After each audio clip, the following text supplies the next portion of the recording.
Tá? Boa noite. Bom, é um prazer realmente estar aqui.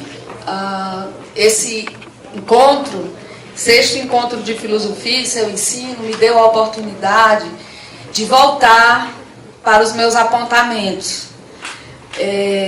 Quando eu fiz o doutorado, eu terminei em 2002, eu fui iniciada no estudo do Gadamer pelo meu co-orientador, que foi o professor Custódio Almeida. Então, esse encontro me deu a oportunidade de voltar para as minhas leituras. Foi uma semana intensa, né, de estudo, e eu vou trazer algumas reflexões, né, que já começando dizendo que o Franzé já me apresentou, não sou filósofa, eu sou formada em pedagogia, fiz mestrado em educação e doutorado também, e no pós-doutorado eu fiz ciência da religião, né?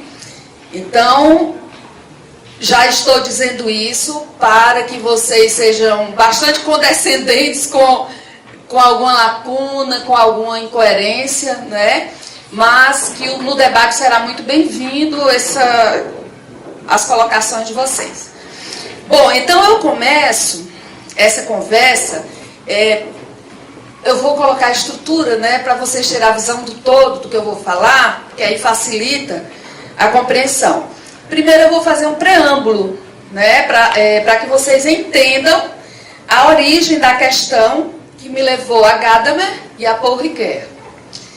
Depois eu vou situar a pesquisa que está em andamento, a minha pesquisa envolvendo jovens romeiros, mas que é profundamente ligada à pesquisa da professora Adriana Simeão, que está aí me orientando no doutorado, aquela moça bem bonita ali, né? Então eu vou situar a pesquisa que eu faço, mas também vou falar da pesquisa de Adriana. Em seguida eu trago alguns retratos instantâneos, né, registrados no meu diário de itinerância, de algumas romarias que eu acompanhei. E em seguida, eu vou discutir como é que Gadamer e Paul Ricoeur, como é que os dois me socorreram, né, nas minhas perguntas que exigiam respostas filosóficas. E algumas considerações finais. Então, eu escrevi um texto bastante longo, né, eu vou poupá-los de ficar lendo todo, né, o texto, mas eu vou precisar ler em determinados momentos, até para organizar meu pensamento. Ficou claro para vocês a estrutura da fala? Então vamos começar com o preâmbulo. Eu começo trazendo uma história que Eduardo Galeano, né, um uruguaio, que inspira, né, pela sua capacidade de captar do cotidiano pequenas histórias que nos fazem pensar. Então, no livro dos Abraços, que é um livro que eu gosto muito, do Eduardo Galeano, ele traz a seguinte historinha. Diego não conhecia o mar. O pai, Santiago Kovadlov, levou-o para que descobrisse o mar. Viajaram para o sul. Ele e o mar estavam do outro lado das dunas altas, esperando. Quando o menino e o pai, enfim, alcançaram aquelas alturas de areia, depois de muito caminhar, o mar estava na frente de seus olhos. E foi tanta imensidão do mar, e tanto seu fulgor, que o menino ficou mudo de beleza. E quando finalmente conseguiu falar, tremendo, gaguejando, pediu ao pai: me ajuda a olhar o mar.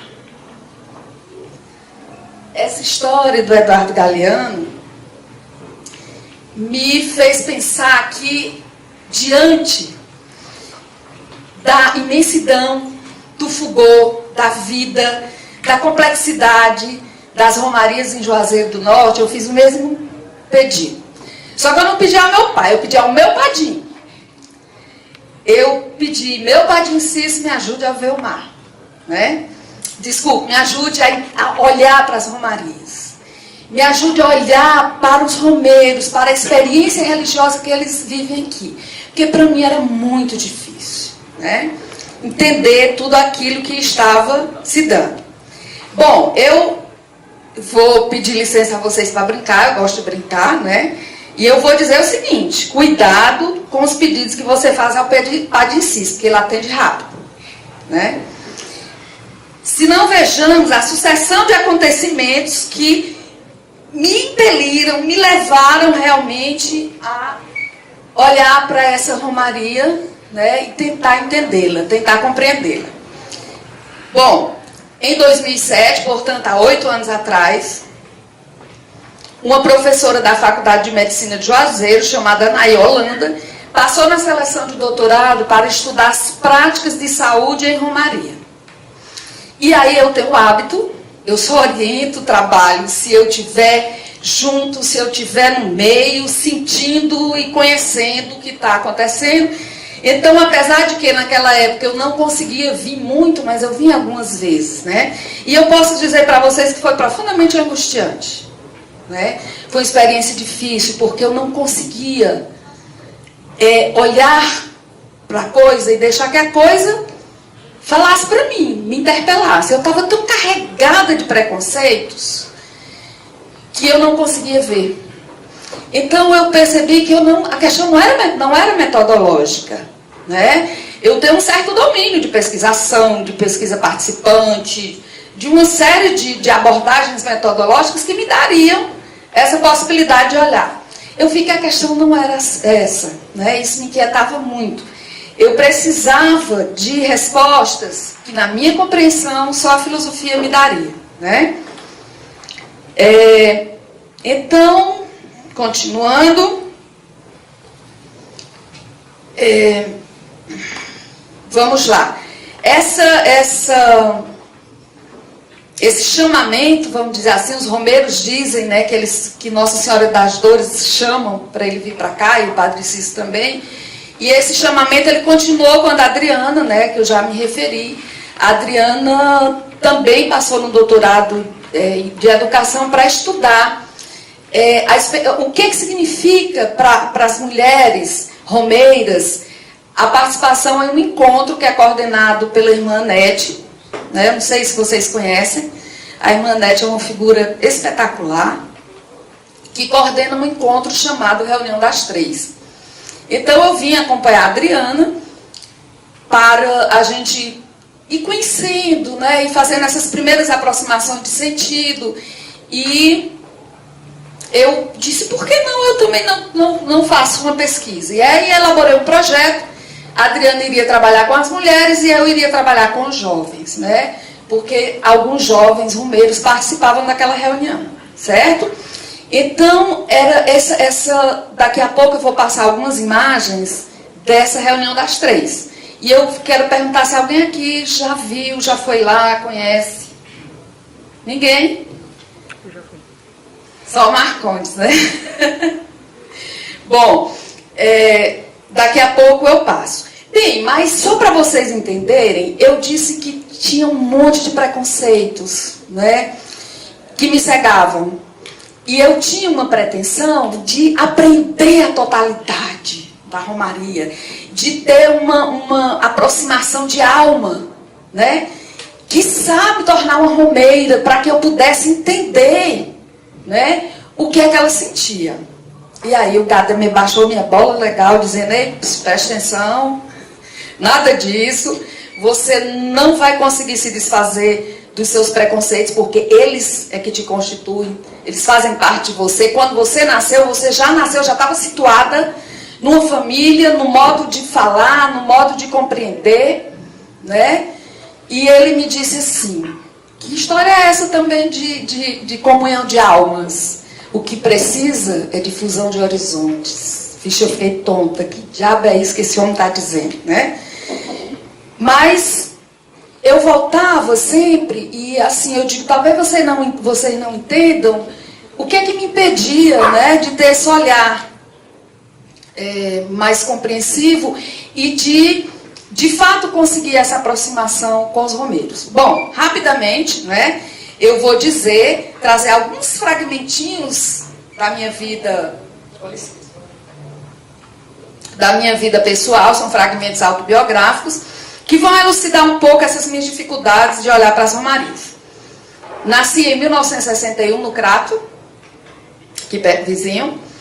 Sou filha de um pai anticlerical, mas que acreditava em Deus, e de uma mãe que era dedicada à sagrada devoção de acender vela em momentos de muita dificuldade, né?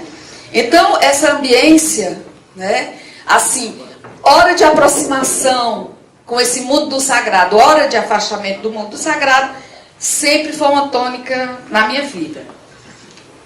Tem um outro fator que eu espero e eu acho que já foi superado, mas era o seguinte: eu sempre ouvi, desde pequenininha, que nós do Crato, nós cratenses, éramos civilizados e que aquele povo do Juazeiro era fanático e atrasado. Com 8 anos de idade, né, numa visita a Juazeiro do Norte, eu lembro muito dessa cena, eu me deparei com um grupo de penitentes. De imediato eu vi o que me ensinaram a ver. A loucura estava estampada naqueles rostos. Eu cheguei a ter medo. 30 anos depois, né, lendo Verdade e Método, compreendi o quanto os preconceitos não percebidos nos tornam cegos e surdos, distorcendo a realidade e não permitindo que a coisa mesma se apresente para nós e nos interpele. Com 12 anos de idade, teve início meu exílio em Fortaleza, que eu espero que brevemente acabe, e o afastamento de minhas raízes caririenses. Eu só ouvia falar de romeiros e de romaria quando a televisão mostrava cenas chocantes de mulheres e de homens sangrando ao subirem a escadaria do outro, ou em momentos de autoflagelação. Os repórteres sensacionalistas também gostavam, e ainda gostam, de mostrar romeiros carregando pedras na cabeça. Até aqui, naquela época, para mim aquilo não era problema, não. As minhas certezas sobre o fenômeno diziam que aquele povo que ia a Juazeiro continuava no mesmo fanatismo, sem se dar conta do quanto os poderosos e comerciantes se beneficiavam de sua fé. Naquela época, o referencial de mundo a orientar minhas convicções vinha de uma visão marxista pseudo-dialética, que via na religiosidade popular apenas um mecanismo eficaz para a perpetuação da alienação e do próprio sistema. Então, eu estou dizendo que pseudo-dialética não é o pensamento do Marx, mas é a visão dos marxistas da época. Adulta, cursando pedagogia, eu descobri um pernambucano, né, arretado, que disse assim: ninguém liberta ninguém se liberta sozinho, os homens e as mulheres se libertam em comunhão, mediatizados pelo mundo. Paulo Freire, sempre vendo o outro como sujeito da sua ação e portador de saberes, levou toda uma geração a pensar numa teoria da ação dialógica. A questão da alteridade tornou-se um ponto central na reflexão de muitos que se colocaram na linha de frente das lutas sociais e das práticas educativas populares. Freire levou-me a Buber, Martin Buber, que me ensinou o significado mais profundo, quer dizer, até eu não entendi, viu, gente, porque tem coisas que eu não entendo. Me levou ao significado mais profundo do outro, de tu.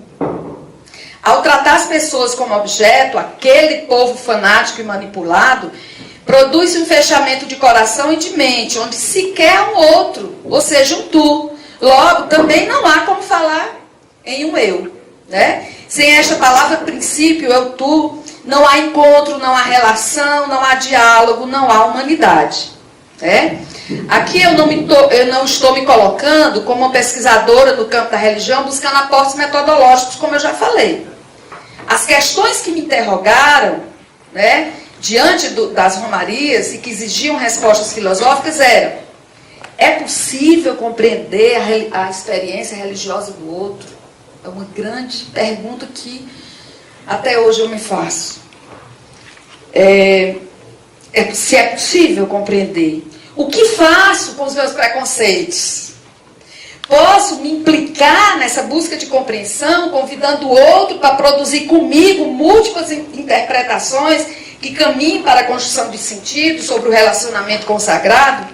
Qual o papel da linguagem nesse esforço e qual o papel da narrativa pessoal? Então, são questões que eu vi que a antropologia não me dava resposta, não era nas ciências que eu ia ter resposta, na sociologia, seria na filosofia, né? Bom, então, eu e a Adriana, né, começamos a vir primeiro em fevereiro, para a Romaria de Nossa Senhora das Candeias, que um mundo de luz invade e ilumina essa cidade, né? Em seguida, em setembro, a gente vem para a Romaria de Nossa Senhora das Dores, que está bem pertinho, e em novembro de finados. Em julho, como eu também estava sempre vindo aqui, não é uma romaria oficial, mas é um momento de muitos romeiros por conta da morte, né, da data da morte do Padre Cícero, que é 20 de julho. Então eu comecei a observar. E o meu conhecimento, né, da antropologia interpretativa, do Goethe, dizia o seguinte: faça descrições densas. Eu nunca consegui, eu tenho que confessar. Eu nunca consegui, porque aquele mundo me envolvia de tal forma, né? Eu ria com os romeiros, eu chorava com os romeiros, eu me emocionava e eu não conseguia fazer descrição densa nenhuma. Aliás, eu não conseguia fazer a descrição de jeito nenhum, né? E eu me dei o direito para isso.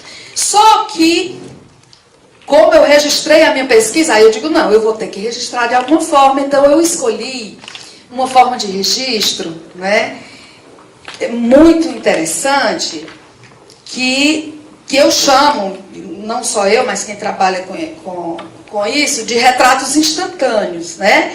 Ela vem da tradição consagrada na obra de Lévi-Strauss. Então, eu vou ler só um pouquinho, né, do que Machado Paz, que é um sociólogo português, fala sobre essa técnica, para ficar mais claro o que são esses retratos instantâneos. Ele diz: a técnica das collages consiste na decomposição em fragmentos de uma realidade.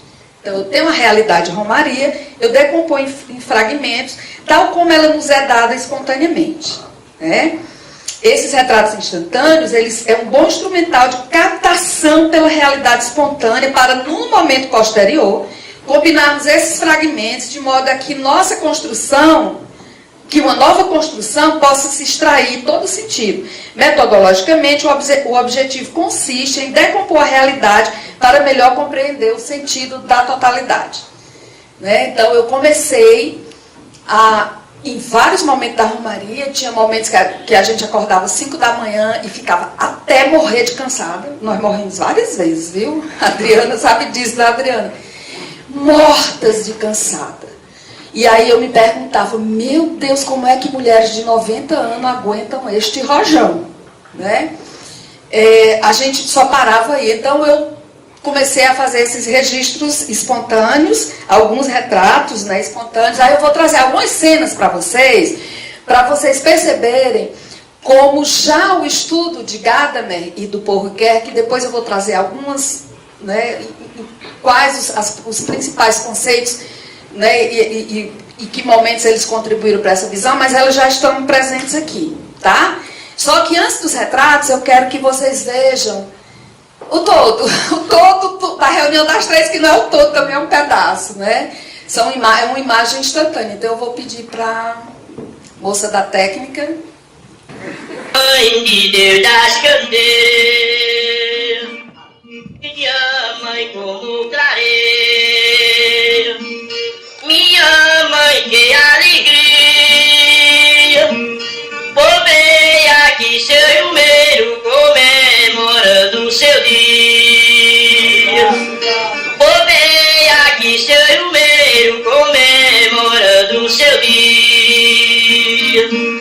Meu Deus, esta romaria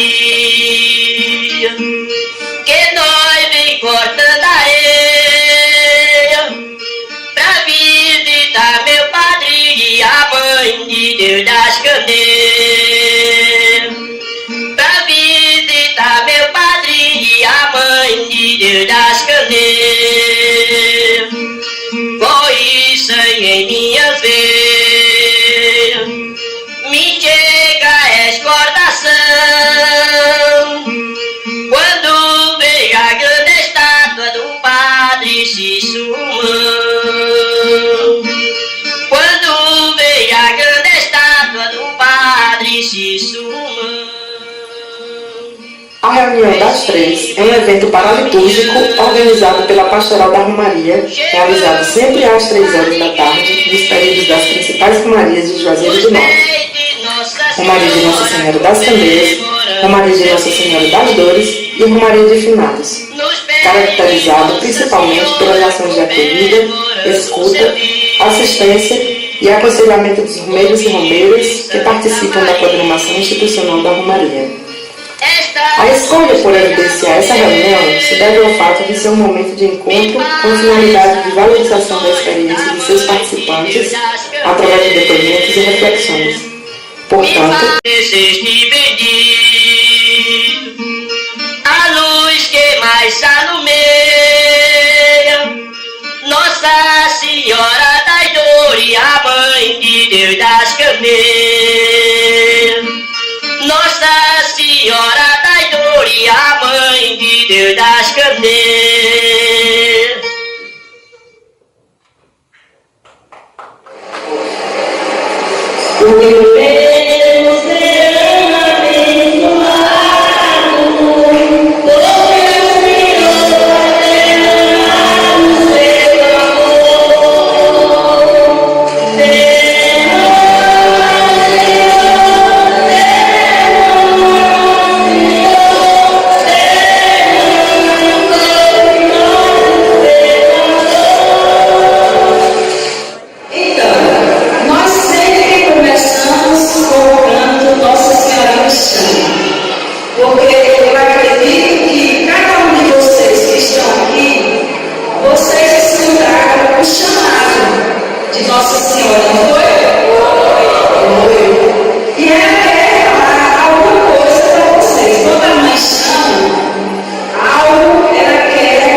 também recebi minha graça, estou operada também. Faz 2 meses e 15 dias que eu estou operada de uma vesícula. E eu vi que pé de versículo de mim, mas estou bem. Estou curada em nome de Jesus. Agradecendo a você, a nosso Senhor Jesus Cristo, a nossa mãe Maria Santíssima, minha amiga Lourdes, e a Deus a Deus.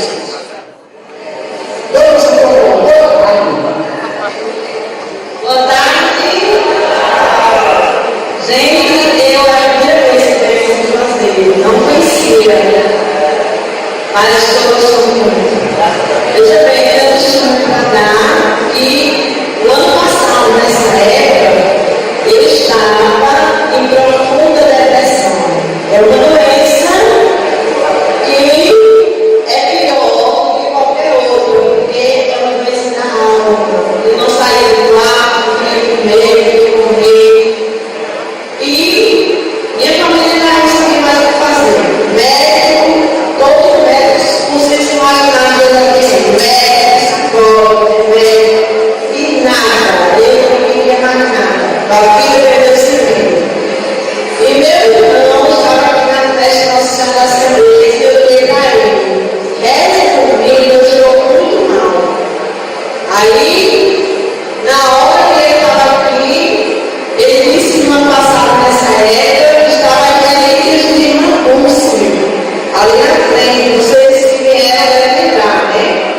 Estava em relíquias de Mangunce, na hora, ele disse que o próprio Espírito Santo tocou nele, ele fez uma promessa, para que se eu tivesse boa, vim assistir a missa de 9 horas, vestido de Mangunce, e ele vestido de Padre Cícero.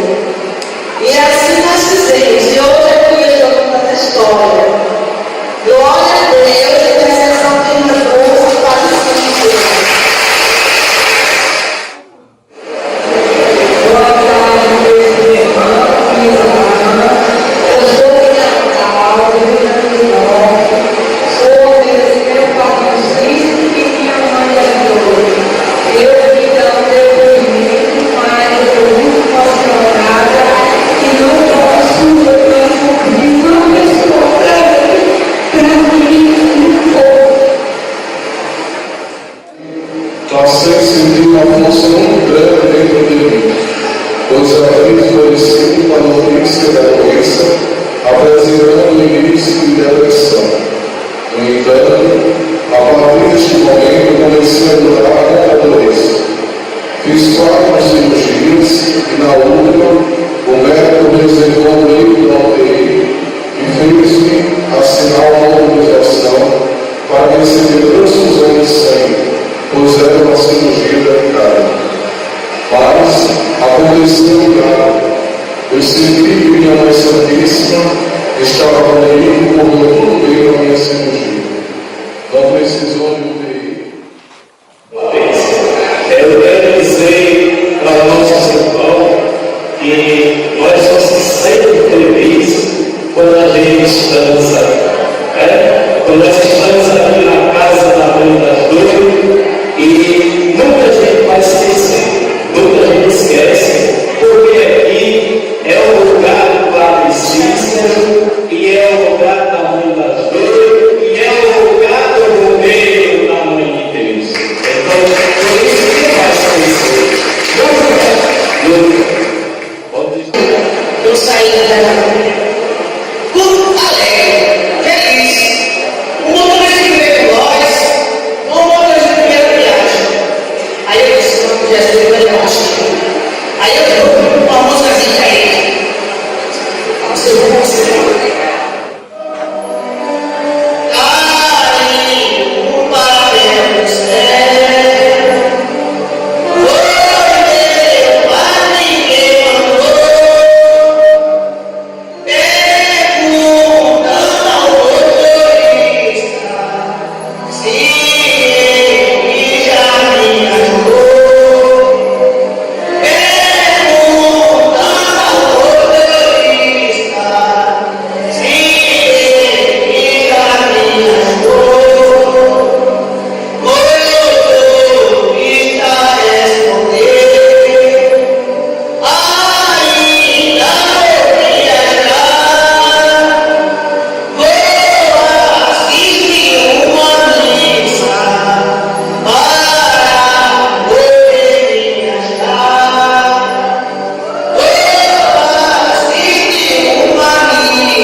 gente, esse espaço, foi daí que a Adriana fez uma seleção de 6 líderes, 6 mulheres líderes nas suas comunidades, e eu fiz a seleção de 5 jovens, né? E nós estamos trabalhando com as histórias de vida deles.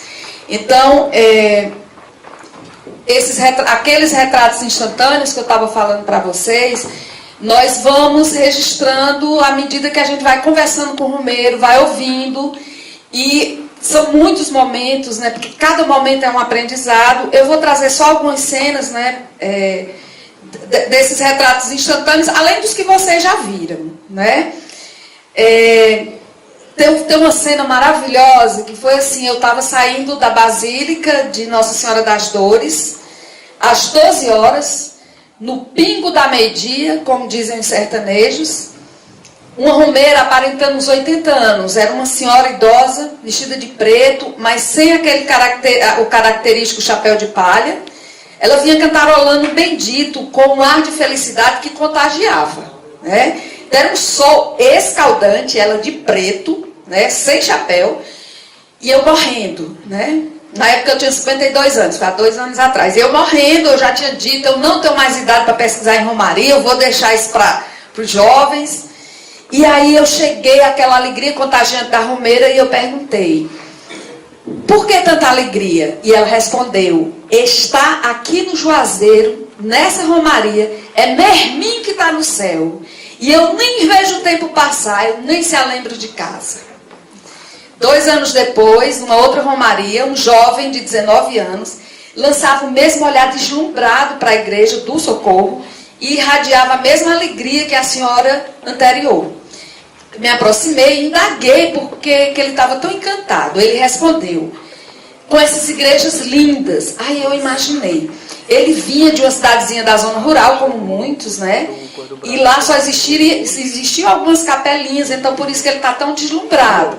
Mas eu estava equivocada. Continuando a conversa, ele disse que era de Maceió, capital de Alagoas. Aí eu disse: lá não tem igrejas bonitas? Ele respondeu: tem, mas aqui é diferente.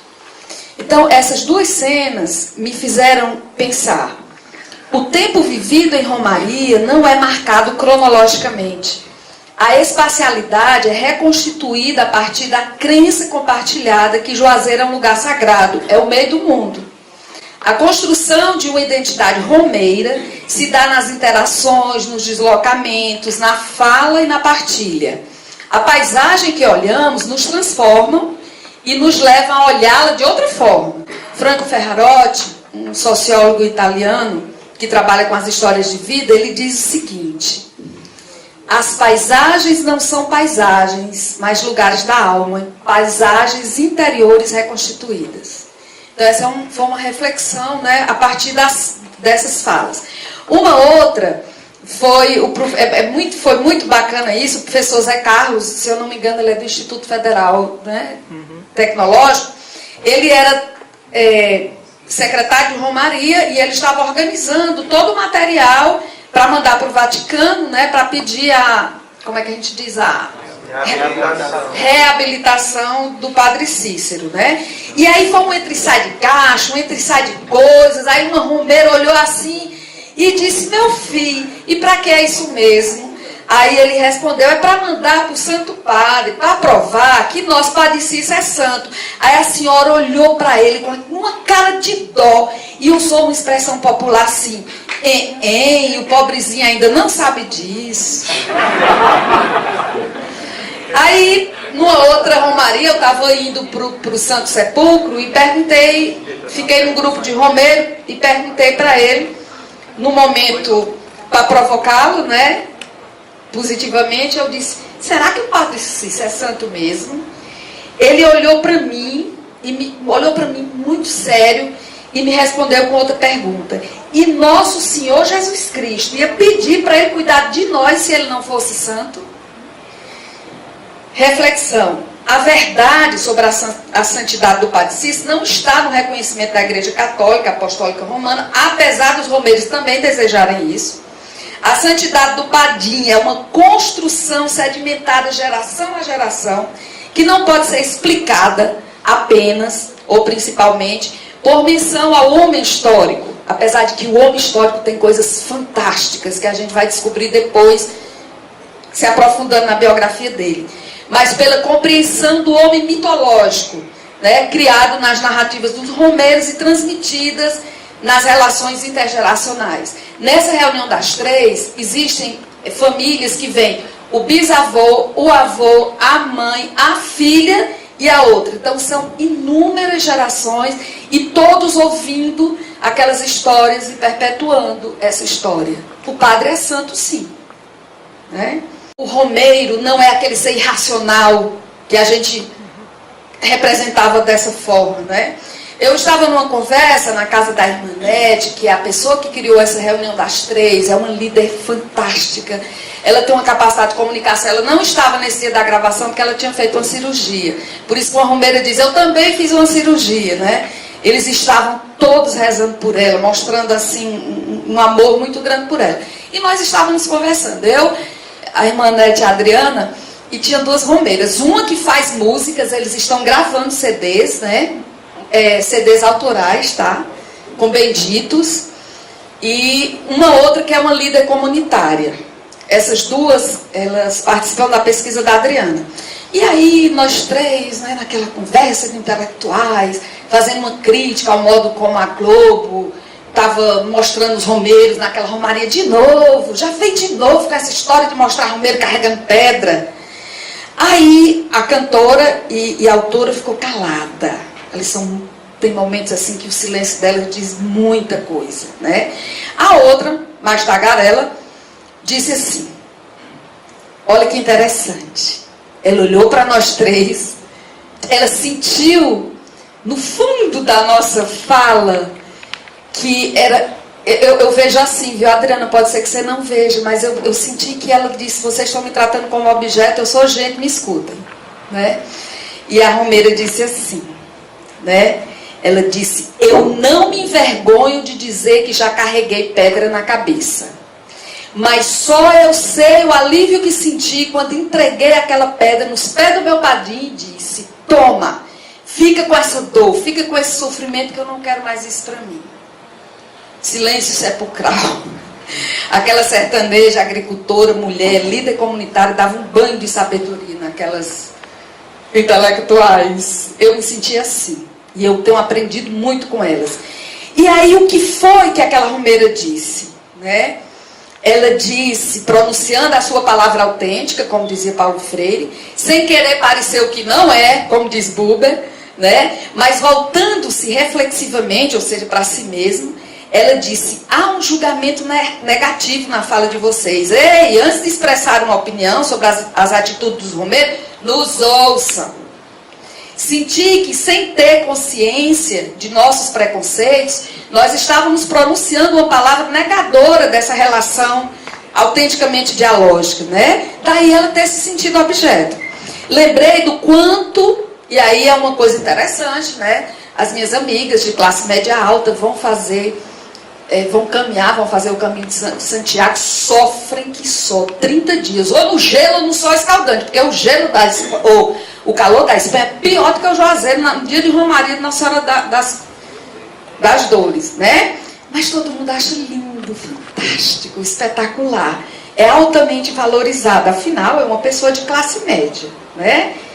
E aí, outra coisa que eu lembrei, quando ela falou do valor terapêutico de dizer, toma, eu não quero mais essa dor, né? Eu lembrei do acesso às práticas terapêuticas que permitem catarses e performances de todos os tipos.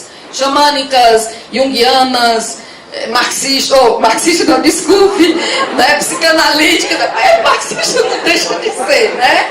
E aí são catarses que são feitas, mas que é muito bacana, porque é de classe média, é para quem tem acesso. Vejo como esses preconceitos que nos cegam, eles vão se desmoronando quando a gente entra em contato, né? A nossa mestra, né? Aí o que é que eu pensei? Os romeiros se expressam como pode e realizam suas catarses utilizando os instrumentos que estão ao seu alcance, né? A nossa mestra, ela não faz mais, ela não carrega mais pedra, por quê? Porque ela achou um espaço de expressão na reunião das três, né? Mas eu tenho certeza que na hora que ela quiser levar, ela leva e não dá conta de ninguém. Então, assim, eu acho que a gente tem que ter essa coisa de dizer que a liberdade religiosa não é só a liberdade de escolher uma religião, é a liberdade de vivê-la da melhor forma, sem agenciamentos, né? Que são inevitáveis, porque como a religião se institucionaliza, termina tendo. Inclusive, nós refletimos com a irmã Nete, é uma preocupação dela. Ela não quer que esse momento seja um momento institucional que vai conduzir o romeiro ao modo como ele deve pensar. Ela, como boa freiriana, como uma pessoa que tem uma influência da teologia da libertação muito forte, ela quer que seja um espaço de reflexão, né?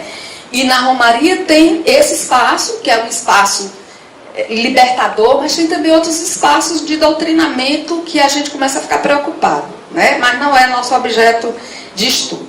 Bom, então, eu teria outras cenas, mas eu vou pular um pouquinho e vou, então, dizer assim, o que é que nós basicamente fazemos? Quando as mulheres terminam de se apresentar, e vocês viram que elas dão depoimento, que elas falam de graças alcançadas ou cantam pedidos, né? Ou comentam o Evangelho. Uma senhora de 92 anos fez um comentário daquela cena de Cristo, quando ele está diante da mulher samaritana. Foi a coisa mais linda. Eu não tinha isso, graças a Deus, né? De chorar, mas ali eu morro de chorar, né? E quando termina, elas terminam de se apresentar, a gente vai, claro que ninguém vai atrapalhar. Eu pego uma, a Adriana depois pega a outra e a gente vai perguntar para elas como é que a senhora se sentiu dando esse depoimento. Então nós temos um artigo publicado sobre isso, ele foi apresentado no Encontro Internacional, vai sair num livro agora, né? Junto com a Adriana. E aí elas falam, então nós trabalhamos com estas narrativas, mas nós estamos construindo a história de vida deles, com eles, tá? Então, nós superamos aquela perspectiva, por exemplo, da própria antropologia interpretativa, que dizia o seguinte: o que o nativo diz sobre o que ele vive é um conceito da experiência próxima, é espontâneo, não é reflexivo necessariamente. É preciso que o pesquisador faça o trabalho conceitual e elabore. Nós temos a pretensão de fazer essa elaboração com eles, devolvendo para eles, né? Esse texto que eles produziram é uma obra, né? Eu aprendi com o povo que é uma obra deles. É a ficção possível que eles estão fazendo deles mesmos, né? E nós devolvemos para eles e na medida do possível, porque no caso de Adriana, que tem que cumprir prazos institucionais, né? Mas na medida do possível a gente devolve e escuta, tá? Então vamos lá adiantar, um pouco sistematizar o que eu consegui aprender do Gadamer. Né? A hermenêutica filosófica de Gadamer ajudou-me a entender a experiência religiosa na globalidade da experiência humana e a fundamentar a relação intersubjetiva que a gente quer estabelecer na pesquisa. A ontologia gadameriana procura abranger a globalidade da experiência do homem no mundo, estando relacionada, antes de tudo, a uma tentativa de compreender os fenômenos na sua historicidade. O fenômeno da compreensão não é visto como um processo subjetivo do homem em face de um objeto, mas sim como um modo de ser do próprio homem. Então o homem, né, na linguagem, pela linguagem, ele vai, e é nesse processo de compreensão é que é o modo de ser próprio dele. Compreender não é uma dentre as possibilidades do sujeito, mas seu próprio modo de ser, que é finito e histórico. Compreensão e interpretação acontecem no universo linguístico, no qual os sentidos são partilhados. A linguagem é o médium, né, o intermediário, na busca da compreensão por ser o lugar onde o sentido é articulado. A compreensão também tem sua historicidade, pois ela não nos é dada de uma vez ou de imediato, né? Então, é uma construção romaria a romaria. Sua construção dá-se na nossa interação com as coisas, com o mundo, com os homens e com suas obras, numa relação dialógica. Projetamos e reprojetamos, substituímos conceitos prévios por outros mais bem elaborados, mais adequados à situação ou ao fenômeno com os quais nos deparamos. Então, eu e a Adriana já mudamos e já reprojetamos várias vezes, mas várias vezes, e ainda vamos continuar fazendo, né? Na situação hermenêutica, não podemos injetar um quadro referencial pronto na realidade a ser conhecida. Eu vou pular essa parte aqui desses conceitos de história efeitual, que seria longo explicar. Trata-se de uma mudança de atitude diante da tentativa de extrair sentido das obras e das experiências humanas, onde a gente pretende superar essa dicotomia, né, sujeito e objeto como coisas excludentes, né, no processo de conhecimento. Gadamer efetua uma crítica radical ao racionalismo moderno. Isso foi muito importante para a gente, para rever vários conceitos, né? Com Gadamer, aprendi a ver as consequências negativas do preconceito contra o preconceito, né? E aí aquela minha pretensão de abandonar os preconceitos. Gadamer diz, olha, esse preconceito contra o preconceito são uma herança do iluminismo, uma herança terrível. Eles nos constituem. O que nós temos que fazer, como eu já disse, é ter clareza, para que eles não atrapalhem, para que eles não apareçam na hora que eles não são, né, necessários. Ele diz, a tarefa propriamente crítica da hermenêutica, que deve livrar a compreensão dos preconceitos que a dirigem, permitindo assim que as perspectivas outras da tradição se manifestem, o que vem assegurar a possibilidade de qualquer coisa ser compreendida como outra. A hermenêutica reivindica-se a mediadora entre as mensagens históricas e o presente, restabelecendo acordos ou preenchendo lacunas. O encontro dos pesquisadores com o outro, pela mediação das narrativas, aprofunda-se pela abertura e pelo diálogo. É preciso deixar-se atravessar pelo outro, procurando entender suas razões e sua lógica. Então, é isso que a gente, antes de olhar para o outro e dizer, você é um fanático, você é um embusteiro, você é isso, a gente procura compreender as razões dele. Num local que eu não vou lembrar onde foi, Gadamer diz, literalmente, compreensão é você estar diante de um tribunal ou diante de quem quer que seja e defender a coisa sem nenhuma restrição. Acho isso fantástico, né? Acho isso lindo, essa questão. Mas aí ele diz, mas sempre você está, o seu mundo é o seu mundo e o mundo do outro é o mundo do outro. Então, assim, eu pensava que quando eu estava entrevistando alguém, eram duas pessoas e um mundo. Eu aprendi com Gadamer que não, são duas pessoas e dois mundos. E que o mundo daquela mulher agricultora, sertaneja, sofrida, mas que também tem alegria, criatividade, tudo. O mundo dela, né, o horizonte de possibilidade dela tem o meu horizonte de possibilidade de mulher urbana, classe média, professora universitária, etc, etc e tal. Eu confesso a vocês que eu tenho aprendido essa coisa de fusão de horizonte com elas, porque no começo, gente, eu tinha dificuldade de entender o que elas diziam. Eu dizia para a Adriana, nós falamos a mesma língua, o que é que está acontecendo? Eu tenho uma gravação de um senhor, gente, é fantástica essa gravação. Ele foi me contar, ele foi falar que tinha, o pulmão dele estava preto, e que ele tinha tido um sonho com o padre Cícero, e que ele tinha ficado bom. Ele disse no depoimento. Aí quando eu chamei, ele detalhou. Gente, quando ele me contava, dentro da UTI, era tão fantástico, era tão surreal o que ele dizia, que eu só podia entender fazendo referência a espíritos. E aí ele está vendo espíritos. E aí eu dizia, o senhor era um espírito que dizia que o senhor tem que morrer, que o senhor ia morrer? Não, era um enfermeiro. O enfermeiro queria me matar. Aí eu disse, bom, doente, né, na UTI, como é que a gente... Delírio, né? Gente, não passou, não foi lá o caso dele não, mas não passou o caso daquela enfermeira que tinha mandado despachar um monte de gente, tinha matado um monte de gente. Eu digo, olha só, quer dizer, eu ficava tentando. E aí ele disse, olha, mas sabe o que foi que se sucedeu? Meu padrinho foi na cama e disse, você vai sair amanhã daí. E eu disse, valeu-me, eu acredito que esse meu padrinho está dizendo, eu me levanto mesmo. Pois quando foi de manhãzinha cedo, esse companheiro é bem danado. Nossa Senhora das Dores chegou para ele e disse: levanta, meu filho. Ele disse: levantei e eu estou aqui. E minha família não queria que eu viesse, porque eu estou com 87 anos, mas eu vim porque eu tenho que agradecer a minha mãezinha das dores. Foi algo assim que eu disse: meu Deus, mas como é isso, sabe? E aí, de tanto ouvir narrativas de sonhos, narrativas né, que eles compartilham, né, eu comecei a entender, né, pelo menos eu acho que eu já consigo entender melhor tudo isso, né? Então, pula essa parte. No jogo entre elementos teóricos e dados empíricos, nós descobrimos a distinção entre os preconceitos que ajudam a entender e os que produzem mal entendidos, né? Mas que isso não se dá a priori, é preciso um trabalho árduo, intelectual e emocional.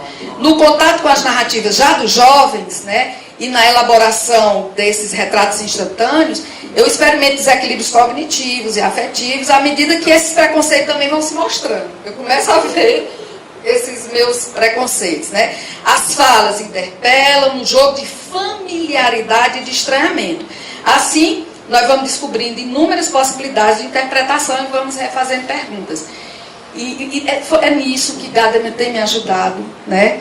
Mas aí veio uma outra questão que foi a seguinte: bom, mas e esse processo de produção da narrativa? Como é isso? Né? O que acontece cognitivamente com o sujeito para que ele narre sobre a sua vida? E outra coisa, o que ele narra é a vida dele? Não. O que ele narra é a interpretação que ele faz no momento sobre a vida dele. Então é aquilo que eu falei, aquele conceito que é uma ficção possível de si naquele momento. É a síntese do heterogêneo que ele consegue fazer. E aí, eu fui buscar, porque os autores dessa abordagem, que trabalham com as histórias de vida, quase todos eles, né? Alguns vão mais pela fenomenologia, outros pelo existencialismo, mas a maior parte, principalmente o pessoal pioneiro de renomes, a referência é o Paul Ricoeur. Então, eu vou confessar para vocês, se alguém perguntar, né? Porque os meus orientandos, eles dizem: não traga esses homens para a gente estudar. Eu não quero. Eu digo: gente, pelo menos lá no tomo 1 de Tempo e Narrativa, quando ele apresenta, né, a mímese, vamos tentar. Alguns têm aceito, a maioria não, porque realmente são filósofos difíceis, né? Até para quem tem uma formação em filosofia, você imagina para quem não tem, né? Mas eu tenho me virado, tenho me debruçado, cada vez que eu estudo eu descubro outras coisas e vejo outras coisas. O que eu consegui resumir para o momento foi o seguinte: bom, uma compreensão de que narrar é um ato humano e humanizador. O ser humano, ele é reconhecido como um ser que se interpreta, e para isso ele usa formas narrativas, né? E que essa interpretação ela é impossível fora do horizonte linguístico, né? E esse argumento da centralidade da linguagem nos processos formativos humanos, que eu já tinha visto em Gadamer, né? E aí Manfredo Oliveira me ajuda a ver que é preciso reconhecer que a significação só é possível através do conceito, que é uma apropriação intencional e categorial das coisas, né?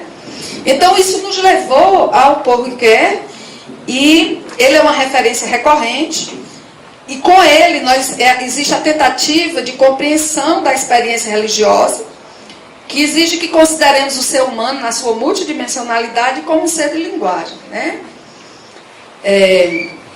Então, tanto Manfredo Oliveira, naquele livro Tópico sobre Dialética, tem 2 artigos maravilhosos sobre educação e sobre o homem como alguém que tem que conquistar a sua humanidade. Eu recomendo, é fantástico, né?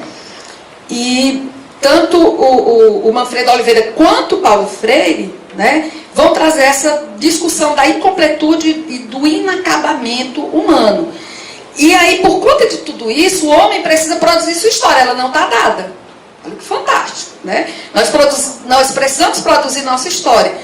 E a via da narrativa é uma forma de produzir a nossa história. Ricoeur cria o conceito de identidade narrativa para sintetizar esse esforço de um si mesmo reflexivo que necessita do outro para se configurar. Para Gaston Pinot e Legrand, que são dois autores dessa abordagem das histórias de vida, eles dizem: a hermenêutica da consciência histórica de Ricoeur é uma refundação do valor produtor, poiesis, da narrativa, destinada a representar, mímese, a ação, transformando-a, ao dotá-la de uma ordem, de um sentido e de um enredo. Então precisamos compreender esse potencial heurístico, informador das histórias de vida.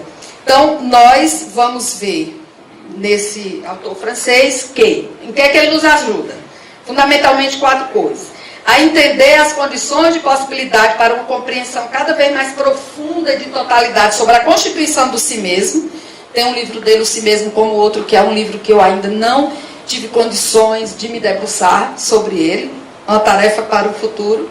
Na busca de uma identidade que integre todo o nosso ser nos diferentes pertencimentos, na reflexão sobre a mediação do símbolo nessa busca e na compreensão sobre a natureza e a função do discurso narrativo. Essa aqui é a parte que eu tenho mais tentado me apropriar.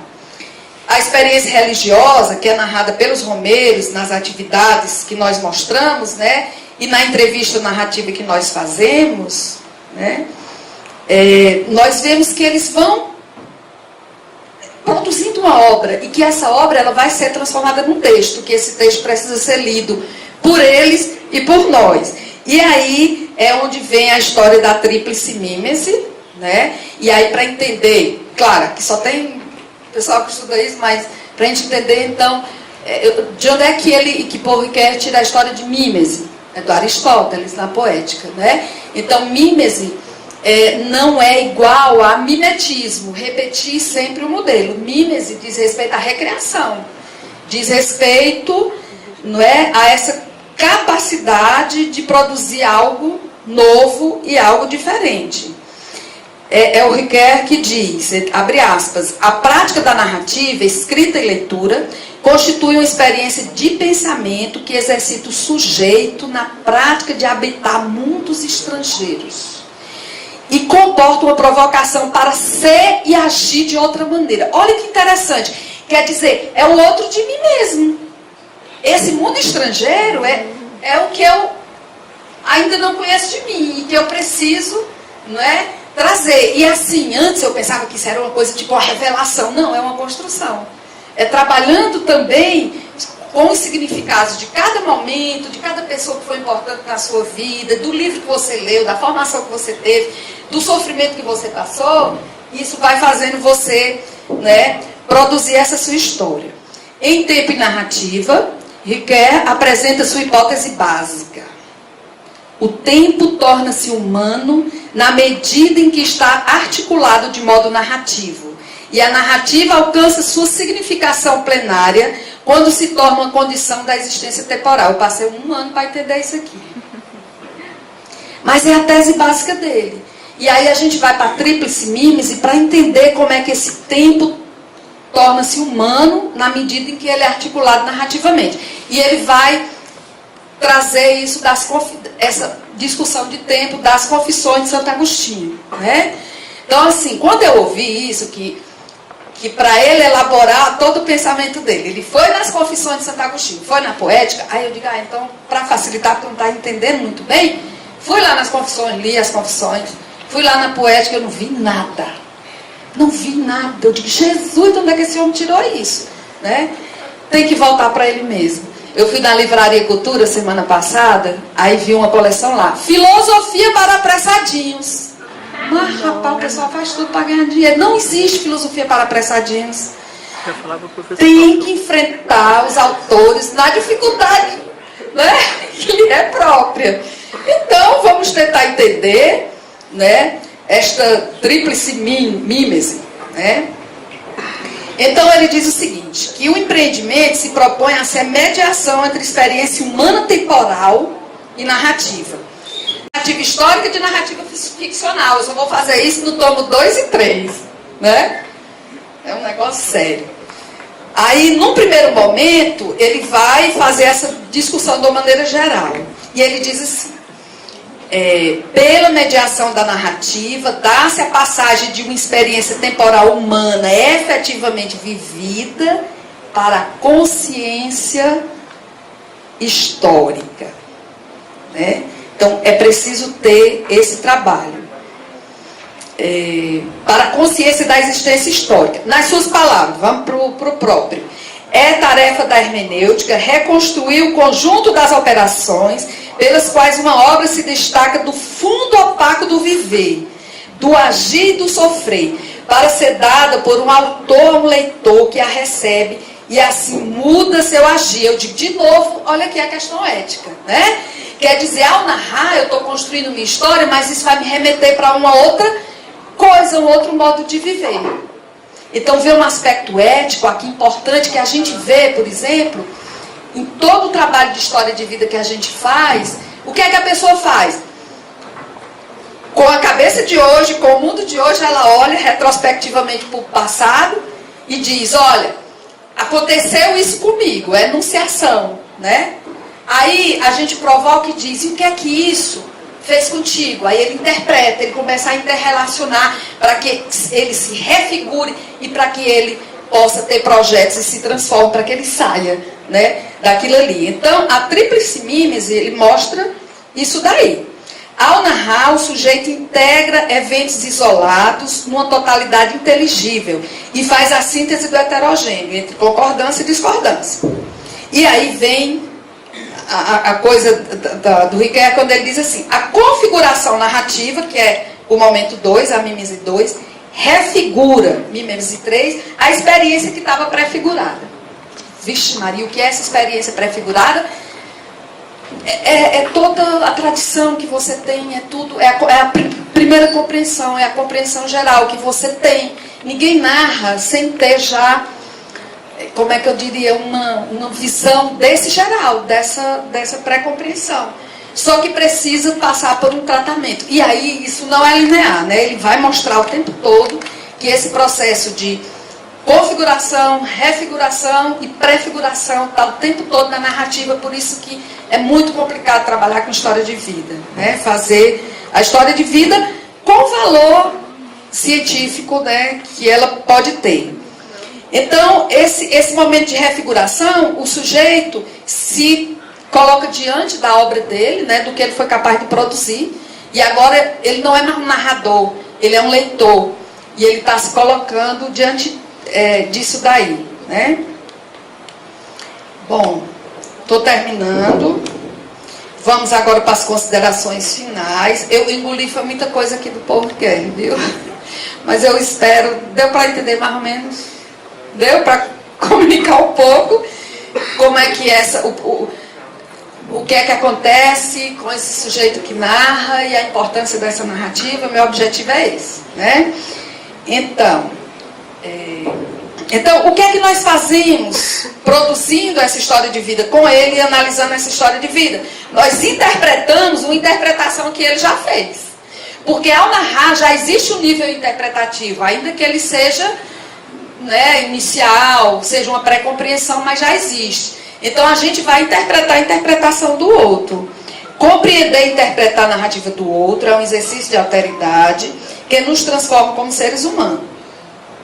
Ao nos debruçarmos sobre as experiências daqueles romeiros, narrado por ele, interpretado em primeira mão por ele, né, nós também somos chamados a examinar a nossa própria experiência como seres no mundo.